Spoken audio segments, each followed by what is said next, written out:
Qatar மன்னர் அவரை கட்டி பிடிச்சத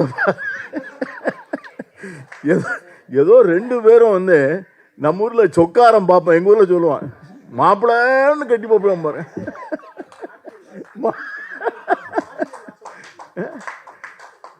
கத்தார் மன்னரை கட்டி பிடிக்காரு, குவைத் எமீரை கட்டி பிடிக்காரு, சவுதி சக்கரவர்த்தியை கட்டி பிடிக்காரு, மன்னரை கட்டி பிடிக்காரு. உள்ளூர்ல இருக்க பாய் மட்டும் அது என்ன அரசியல்னு நமக்கு தெரியல.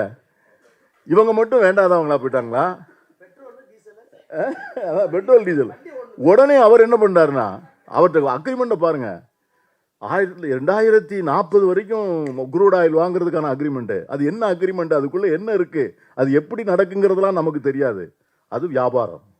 நீங்க வந்து இந்தியா கேட்னு ஒன்று இருக்கு, அதுல வந்து சுதந்திர போராட்டத்திலே உயிர் நீத்த வீரர்கள், சுதந்திர போராட்ட வீரர்கள், அதாவது கைகால் போனவங்க, சொத்து இழந்தவங்கலாம் இல்லை, போராட்ட களத்திலே கொலை செய்யப்பட்டவர்கள், சுட்டு கொல்லப்பட்டவர்கள், சிறையிலே தூக்கு தண்டனை பெற்றவர்கள், இப்படின்னு 1,10,000 பேர் எழுதி வச்சிருக்காங்க இந்தியா கேட்ல.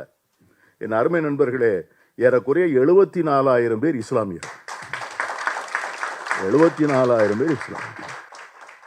ஸோ இப்போ இதையெல்லாம் மறைச்சிட்டு என்ன பண்றாங்கன்னா, அந்த சமூகத்தை மேல ஒரு வெறுப்பை கட்டி அமைக்கிறார்.